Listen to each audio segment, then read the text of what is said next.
سلام و درود، خیلی خوش اومدید به چنل بای فاتی. من فاطمه و اینجا هم چنل بای فاتی. امروز میخوام راجع به یه مشکلی صحبت کنم که ممکنه واسه خیلیا پیش اومده باشه، از جمله خودم، و خدا واسه هیچ کس نخواد که این اتفاق بیفته. و اون مشکل ریزش زیاد موه به هر دلیلی، به دلایل ژنتیکی، به دلایل هورمونی، شیردهی، بارداری یا حتی استرس. به هر دلیلی که موهات ریخته یا حتی یه قسمتی از موهات کچل شده، این ویدیو برای توه. تا آخر ببین، چون قراره بهت یه ماسک یاد بدم که توی خونه خودت درستش کنی و معجزه‌شو رو ببینی. در واقع قدرت این ماسک مو انقدر زیاده که اگه به کف دستت هم بزنی، کف دستت مو در میاره. من این قضیه رو تا حالا جایی نگفتم، ولی توی تایمی از زندگیم یه قسمت از موهای من ریخت و کچل شد و به اندازه یه سکه کامل از ریشه کنده شد و هیچ مویی من توی اون ناحیه نداشتم. هیچ دیگه میتونی بفهمی که آدم چه حسی داره توی همچین مواقعی. چون خیلی حال خوبی نداشتم، هیچ مدرکی از اون تایم در دسترس نیست متاسفانه، ولی شما یه همچین چیزی تصور کنید، شایدم بدتر. از اون اتفاقم تقریبا 8-9 ماه میگذره. خب اگه این قسمت موهای من رو نگاه کنید، متوجه میشید که این موها بقیه موها کوتاه‌ترن و اینا همون موهایی هستن که 8 ماه پیش من درمانش رو شروع کردم و نجاتشون دادم.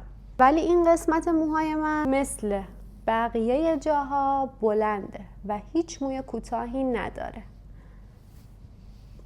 ولی این قسمت رو اگه نگاه بکنید، کاملا مشخصه که اینا موهای جدیده. خلاصه که این اتفاق خیلی تو روحیه آدم تاثیر میذاره. شاید فکر کنی رفتم مزوژل زدم یا قرص فیتو خوردم یا هرتامین خوردم، ولی من هیچ کدوم از این کارا رو نکردم و فقط یه کار رو انجام دادم.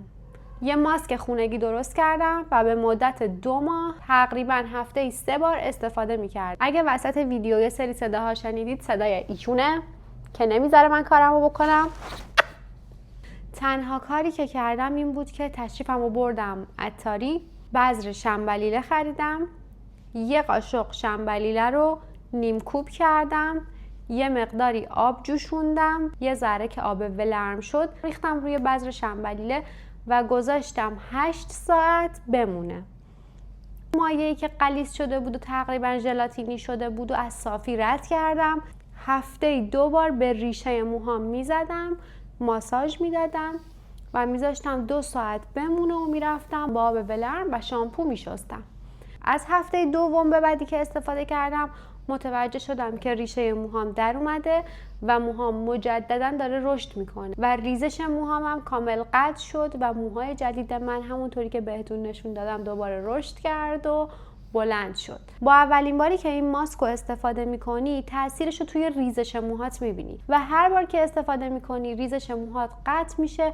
یعنی اگه موهاتو کامل از دست دادی و یه قسمت از موهات ریخته یا خیلی کم حجم شده، این ماسک مو کمک میکنه که موهات مجددا رشد کنه و میتونی موهای جدید یا اصطلاحاً بیبی هیر رو توی موهات ببینی. پس حواست باشه خیلی به صورتت نخوره، چون ممکنه صورتت هم مو در بیاره. خلاصه که اگه موهات به هر دلیلی داره میریزه و متوجهی که مجدد موهات رشد نمیکنه و ضعیف شده، حتما این ماسک رو امتحان کن، چون به امتحان کردنش میارزه و مطمئنم که ازش نتیجه خوبی میگیری.